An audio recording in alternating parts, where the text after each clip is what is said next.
Hola, en este vídeo vamos a ver cómo podemos crear una base de datos para una aplicación web. Las aplicaciones web que nosotros instalemos habitualmente van a guardar sus datos en una base de datos y es necesario que la creación de la base de datos lo hagamos de manera manual. También vamos a crear un usuario con contraseña asociado a esa base de datos y le vamos a dar privilegios para hacer las principales operaciones. La aplicación web luego la configuramos de tal manera que le decimos el nombre de la base de datos que hemos creado, el nombre del usuario que hemos creado y la contraseña, y ya a partir de ahí las aplicaciones web habitualmente ya son capaces de gestionar los datos dentro de la base de datos, dentro de una base de datos vacía. Son capaces de crear las tablas, de gestionar las filas, etcétera, etcétera. Bueno, para hacer todo esto en nuestro XAMPP, además del MySQL, que es el sistema gestor de base de datos, la aplicación que maneja las bases de datos, y además del Apache, que es donde van a estar las aplicaciones web, tenemos un programa de administración, es una aplicación web ya previamente instalada. Se llama PHPMyAdmin y es muy popular. No solamente está en el XAMPP, sino que también está en un montón de hostings de los que tienen una plataforma basada en Apache, PHP y MySQL. En el XAMPP, para acceder a este entorno de administración, pues simplemente ponemos la dirección de nuestro servidor, en mi caso es localhost, y luego el resto de la URL ponemos phpMyAdmin y nos aparece una aplicación, que es una aplicación web, que intenta conectarse con el MySQL o con el MariaDB, que ya sabemos que es el que está instalado realmente en el XAMPP y que es totalmente compatible. Esta es una aplicación web, me permite moverme y a través de menús, a través de opciones, a través de asistentes, pues puedo hacer prácticamente todas las operaciones necesarias en una base de datos sin necesidad de conocer el lenguaje SQL, que si lo conozco y realmente quiero enviar órdenes de SQL al sistema gestor de base de datos directamente, pues este programa también me lo va a permitir. Bueno, es un programa muy sencillo y os cuento más o menos cuáles son los apartados que tiene y vamos directos a crear la base de datos y a crear los usuarios. Pues vamos a ver, por aquí en este lado están las bases de datos que ya están creadas. El sistema gestor de base de datos administra distintas bases de datos. Estas tres que hay aquí son para él mismo, para su propia gestión. Esta de aquí es para la gestión de este entorno y esta de aquí es para que hagamos pruebas. Si pinchamos sobre alguna de ellas, entonces la usamos, empezamos a usarla y el PHPMyAdmin interpreta que todas las operaciones van a ser sobre la base de datos que tengamos seleccionada. Si no tenemos ninguna seleccionada, pues aquí arriba, en esto, que es una trayectoria, nos indica que no hay ninguna seleccionada porque aquí detrás no aparece su nombre. Cuando seleccionamos una, aquí detrás aparece su nombre. Ahora tengo la base de datos seleccionada. Si quiero trabajar con alguna otra base de datos, pues simplemente pincho su nombre y entonces veo que aquí me cambia el nombre. Cuando tenga tablas, pues también me puedo meter por las distintas tablas y veo que esta trayectoria, esta ruta se va ampliando. Aparece el servidor, la base de datos y la tabla con la que estoy trabajando. Y en cualquier momento puedo pinchar sobre cualquier apartado y voy hacia atrás. En este apartado, aquí voy hacia atrás y aquí ahora ya no estoy trabajando con ninguna base de datos. También puedo lograr lo mismo si me pierdo en algún momento, no sé dónde estoy, pinchando sobre el logotipo. También me voy aquí a esta pantalla principal. Bueno, pues aquí están las bases de datos. Por aquí puedo crear una base de datos nueva. Esto es la trayectoria, me dice con qué elemento estoy trabajando y aquí me aparecen una serie de pestañas que van a ir cambiando según donde yo esté. Ahora mismo, como estoy en el servidor, no tengo ninguna base de datos seleccionada, todas estas pestañas me llevan a acciones globales. Por ejemplo, si pincho aquí en cuentas de usuarios, pues veo todas las cuentas de usuarios que están creadas. Sin embargo, si estuviera dentro de una base de datos, las opciones que aparecen son relativas a esa base de datos. Vuelvo a seleccionar esta de test, que es la base de datos de prueba. Entonces, todas estas pestañas están relacionadas con esta base de datos que tengo seleccionada. Aquí hay un botón de exportar. Esto exportaría esta base de datos y, sin embargo, si no la tengo en uso, vuelvo otra vez aquí a la pantalla principal. Aquí hay otro botón de exportar. Este me permitiría exportar cualquiera de las bases de datos que ahora mismo hay. Bueno, pues aquí en la pantalla principal, aparte de esto, listado de base de datos, la trayectoria, las pestañas. Las pestañas, por cierto, si no me caben porque el navegador es demasiado pequeño, se colapsan aquí en este botón que pone más. Aparecen más pestañas o menos pestañas según la anchura de mi navegador, pero vamos, siempre están las mismas opciones porque las que no caben aparecen aquí.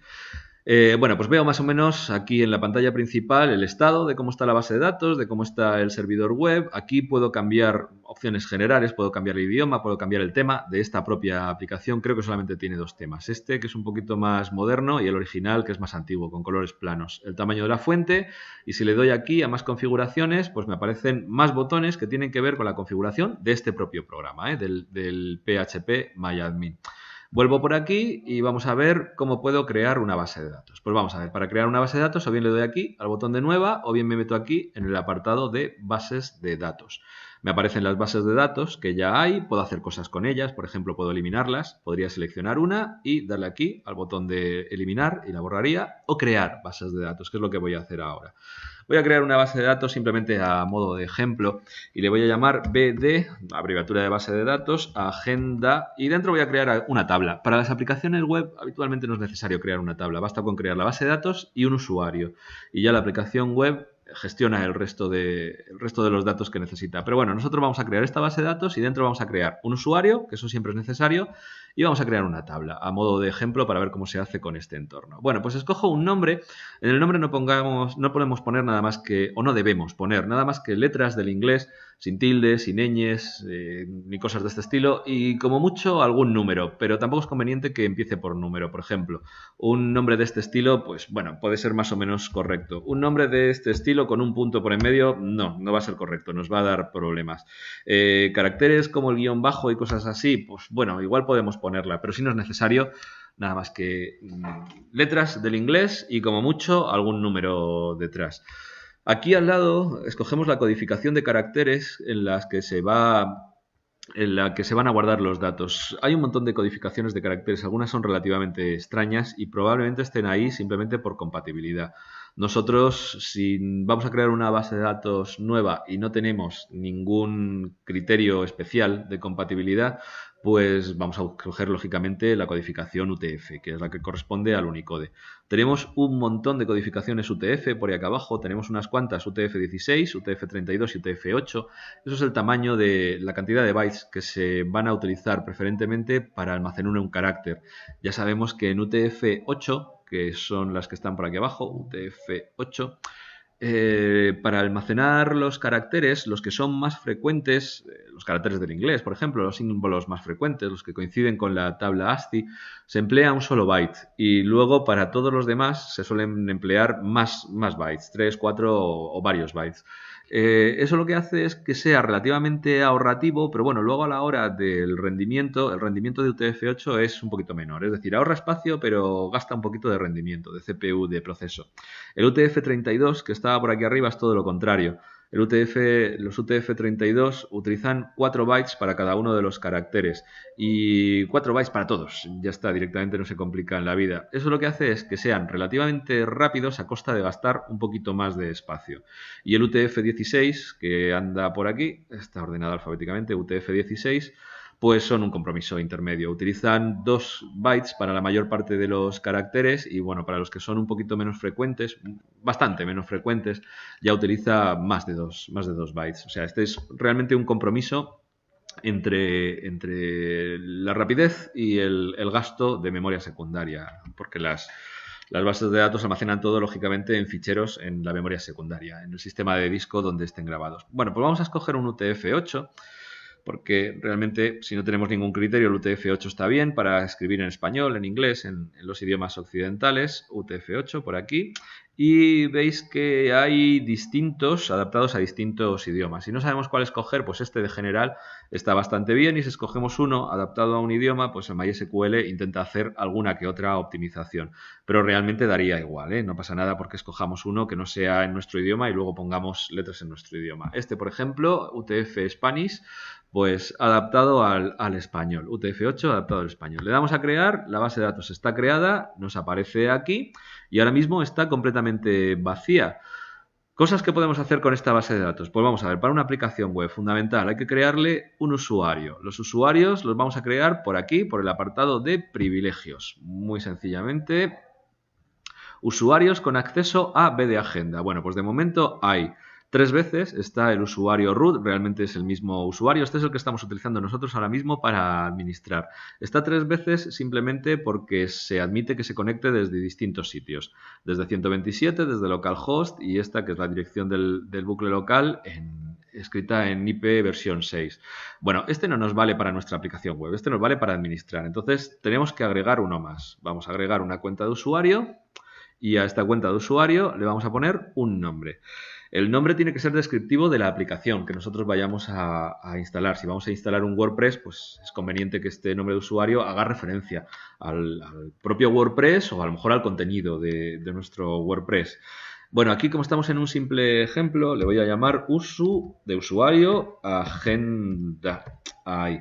Aquí vamos a indicar desde qué servidor se va a conectar. En principio, si el MySQL y el Apache están en la misma máquina, como es nuestro caso, debemos poner que el nombre del host desde el que se va a conectar el usuario es el host local.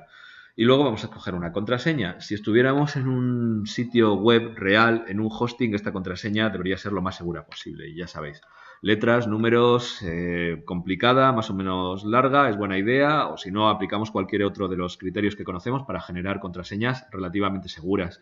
No utilizamos cosas sencillas como 1, 2, 3, 4 o palabras como hola o perro o cosas de este estilo. Si no se nos ocurre nada y tenemos la mente en blanco, pues entonces le damos aquí a este botón de generar y el PHPMyAdmin automáticamente nos genera una contraseña. Esta sería la contraseña para este usuario, ¿vale? Me la apunto en un lugar seguro y ya está. Como yo estoy haciendo una prueba y no me voy a apuntar esto en ningún lado, lo que voy a hacer es poner una contraseña a mi criterio, aquí. Entonces esta la voy a poner yo directamente. La pongo ahí, la repito aquí.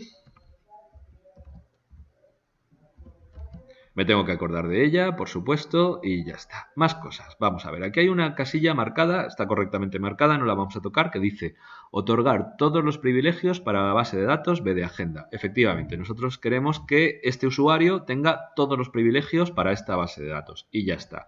Aquí en privilegios globales me aparecen una serie de privilegios, como por ejemplo insertar o cambiar datos, o cambiar la estructura de las tablas.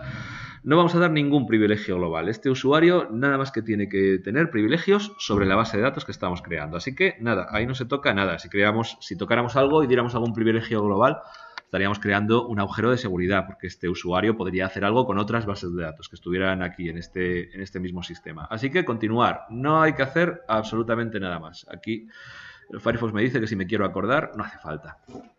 Esta es la orden de SQL que se envía al sistema gestor de base de datos. El sistema gestor de base de datos la ejecuta y por aquí el PHPMyAdmin me dice que he agregado un nuevo usuario. Pues ya está. Si esto fuera para una aplicación web, suficiente. Ahora, como nosotros vamos a hacer alguna pequeña prueba, pues venga, vamos a crear una tabla. ¿Por dónde creamos las tablas? Pues vamos a ver. De momento, la base de datos está creada, pero ahora mismo no está seleccionada. Así que lo que voy a hacer es empezar a trabajar con ella. Me selecciono B de agenda, me aseguro de que la tengo seleccionada y como está inicialmente vacía, el PHPMyAdmin me ofrece la posibilidad de crear una tabla. Pues aquí escribo el nombre de la tabla. Le voy a llamar agenda. Esto va a ser una agenda donde voy a tener nombres y apellidos de personas y voy a guardar su teléfono y un email, nada más que eso. Aquí pongo el número de columnas que voy a necesitar, pero si pongo más o menos tampoco pasa nada, porque me va a aparecer un asistente en el que me va a pedir 6 columnas y si no relleno las 6, pues se va a crear la tabla con las columnas que yo cree, o las 4, las que ponga. O sea que me da igual realmente el número de columnas que ponga aquí. He puesto 6, pues me aparece un asistente con 6 huecos, vamos a verlo. Aquí este es el primero, el segundo, el tercero y me permite crear distintos campos. Pues vamos a ver. Yo quiero en esta tabla, que le voy a llamar agenda, voy a querer almacenar el nombre de una persona, ya lo tengo aquí escrito de una prueba anterior, el nombre, los apellidos, el teléfono y el email. Tengo que seleccionar el tipo para cada uno de los datos. En el caso de texto, pues vamos a ver, aquí tengo un montón de tipos de datos que me permite el MySQL. No es el momento de comentarlos todos, pero estos que me aparecen aquí son los más frecuentes. Varchar es el que se suele utilizar habitualmente para los textos, Varchar permite una gestión bastante óptima de los textos y permite hacer operaciones de búsqueda relativamente óptimas y sensatas sobre los textos. Text también es un tipo de texto, pero realmente no permite hacer demasiadas operaciones sobre él ni es demasiado óptimo. Vamos a utilizar varchar para datos como nombres, apellidos y cosas de este estilo, y text lo vamos a reservar únicamente para textos que no tengan importancia para nosotros o para aquellos sobre los que no vayamos a buscar, como por ejemplo un comentario en un formulario o algo de este estilo. Entonces, bueno, en general para textos vamos a utilizar varchar. Hay que darle una longitud a los varchar, así que hay que darle una longitud máxima. Vamos a suponer que ningún nombre va a tener más de 50 caracteres. Con los apellidos vamos a hacer lo mismo, vamos a seleccionar varchar y vamos a darle también una longitud máxima, por ejemplo 50. Voy a almacenar también el teléfono de una persona. El teléfono de una persona me conviene almacenarlo como texto, porque realmente si no voy a operar con él, pues mejor almacenarlo como texto. Voy a almacenar como números cosas que realmente sean un número, como un año de nacimiento o algo así, o datos con los que yo quiera operar, sumar, restar o hacer cosas de este estilo. Así que un teléfono, aunque la mayor parte de veces sea un número, no, me conviene ponerlo como texto. Voy a poner 20. Además, en los teléfonos a veces se ponen espacios o paréntesis o cosas de este estilo. Y luego una dirección de correo, que le voy a llamar email al campo, y lo mismo. Lo voy a almacenar como varchar. Aquí, varchar.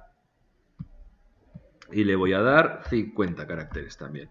El tipo int que me aparece aquí viene de entero, es para almacenar números, y el tipo date es para almacenar, lógicamente, fechas. Así que nada, me quedo con estos 4 de varchar y ya está. Me aparecen por aquí los 2 vacíos porque al principio he pedido 6, pero bueno, si los dejo en blanco, pues se genera con los 4 campos que le he dicho y ya está. Ahora, la tabla ya está creada, ¿vale? Entonces, ¿qué puedo hacer con esta tabla? Ahora mismo estoy en la estructura de la tabla, estoy en el apartado de estructura de la tabla. Tengo seleccionada la base de datos y estoy trabajando con esta tabla. Puedo cambiar los nombres, puedo cambiar los tipos, puedo eliminar las columnas y puedo hacer algunas otras operaciones más, ¿vale? Por aquí me pone algunas otras operaciones. Si quiero trabajar con los datos, si quiero insertar datos, entonces me voy a este apartado de insertar y me aparece un asistente con los campos y aquí voy a poder poner los datos que yo quiero insertar. Por ejemplo, vamos a insertar un par de personas ficticias. Voy a insertar una persona que se llame Pepe Pérez. El teléfono me lo voy a inventar, 91 111 222. Y aquí el email me lo voy a inventar también, pepe@hotmail.com. Este asistente, si le doy ahora a continuar, pues inserta esta fila en la tabla, pero puedo escribir varias simultáneamente. Voy a escribir 2 simultáneamente y se me insertan las 2 directamente. A ver, voy a escribir otra persona. Esta se llama Isabel González. La O minúscula. González. El teléfono me lo invento también. 91 444 555. Y la dirección también me la invento. Isabel@gmail.com. Ya está, le voy a dar a continuar. Se me insertan las 2 a la vez. Cargando. 2 filas insertadas. La orden que ha ido al sistema gestor de base de datos, la orden en SQL, es esta. Si quiero comprobar dónde están estos datos, si quiero comprobar todos los datos que hay aquí, pues me voy aquí al apartado de examinar y como tengo seleccionada la tabla agenda, aquí me aparecen todos los datos que hay. De momento poca cosa puedo hacer con ellos, no puedo hacer nada más que los puedo examinar, puedo cambiar el orden en el que se visualizan, puedo ordenarlos por teléfono, puedo ordenarlos por nombre, simplemente me cambia la visualización, pero fijaros que no me aparecen botones ni para modificarlos, ni para borrarlos, ni nada. Pues esto es porque no he puesto una clave primaria. Si no pongo una clave primaria, el PHP-MyAdmin no puedo gestionar los datos. Nada más que me permite insertar y visualizar los datos. Vamos a poner una clave primaria y a partir de ese momento ya voy a poder editar. Vamos a ver, me voy aquí a estructura y me aparecen los campos y puedo hacer cosas con ellos. Si selecciono, si abro este desplegable aquí sobre uno de los campos y le doy aquí a clave primaria, pues lo que hago es que ese campo sea clave primaria. Igualmente puedo crear una restricción de unicidad, un índice, bien, estupendo. El nombre no me vale como clave primaria, porque claro, los nombres se me pueden repetir. Puede haber más de una persona que se llame Pepe o que se llame Isabel. Y con los apellidos me pasa lo mismo. Si tenemos apellidos comunes, se me pueden repetir. Quizá una buena idea sería una combinación de nombres y de apellidos. O quizá una buena idea sería añadir un código aparte, un código numérico aparte, que ya sabéis que eso se hace de vez en cuando. Si quiero añadir un código numérico aparte, pues nada, simplemente lo único que hago es añadir un campo más y decir que es clave primaria. Y si quiero seleccionar más de un campo y que la combinación de ambos sea clave primaria, entonces se seleccionan los dos, se le da aquí al botón de primaria. Ahí. Y aparece una llavecita al lado de los dos, ¿vale? No es que cada uno de ellos sea clave primaria, sino que la combinación de los dos es clave primaria. O sea, la combinación de nombre y apellidos no se me puede repetir. Esta es la orden que ha añadido la clave primaria a la tabla y cuando me voy aquí a examinar, me vuelvo para acá, pues bueno, tengo lo mismo de antes, pero ya me aparecen más botones. Este que me permite cambiarlo y este que me permite borrarlo, por lo menos, ¿vale? Ya puedo hacer algunas manipulaciones. Bueno, por lo demás, el entorno es relativamente amigable. Tiene muchas opciones, porque claro, esto no está pensado para usuarios, está pensado para administradores de base de datos o programadores como nosotros. Entonces, bueno, tiene muchas opciones. El entorno no es especialmente bonito, pero desde luego se puede hacer prácticamente de todo. Bueno, pues ya hemos creado una tabla, hemos insertado datos, podríamos borrar la tabla, crear más tablas, crear relaciones entre las tablas.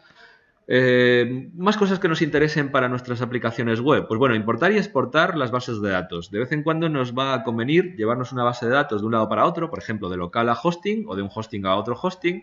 Para hacer eso, los ficheros que utiliza el sistema gestor de base de datos para almacenar las tablas, las bases de datos, esos no los podemos tocar. Así que lo que hacemos es exportar la base de datos a una serie de órdenes en SQL, tales que si nos la llevamos a otro lado, a un hosting, por ejemplo, y las ejecutamos allí, pues nos reconstruyen la base de datos. Bueno, esto es muy sencillo con este entorno. Seleccionamos la base de datos, nos aseguramos de que estamos trabajando con la base de datos. Le damos al botón de exportar. Y bueno, prácticamente ya no hay que seleccionar nada. Esto lo que hace es exportar en formato SQL, que ya está previamente seleccionado. Tenemos aquí un par de opciones para cambiar, pero en principio no hay que cambiar prácticamente nada. SQL, le damos a continuar y esto lo que hace es generar un script en SQL. Vamos a guardarlo. Lo guardamos en cualquier lado. A ver, aquí por ejemplo.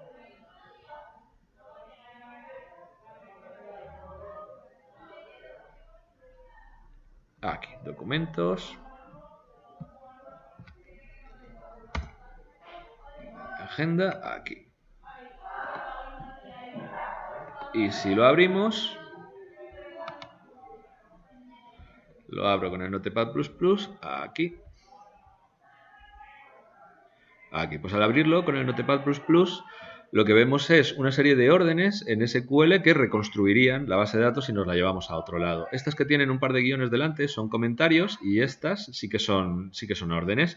Aquí, por ejemplo, una de las primeras órdenes que vemos es create table agenda. Esto lo que hace es crear la tabla que nosotros tenemos y aquí vemos una orden que dice insert into, que lo que hace es insertar los dos datos que ya teníamos en la tabla en la tabla recién creada. Es decir, que estas dos órdenes, si la ejecutamos sobre una base de datos vacía que hayamos creado en algún otro sitio, pues me reconstruyen la base de datos. O sea, para llevármelo a otro lado, lo que hago es importar, lo contrario de lo que estoy haciendo ahora.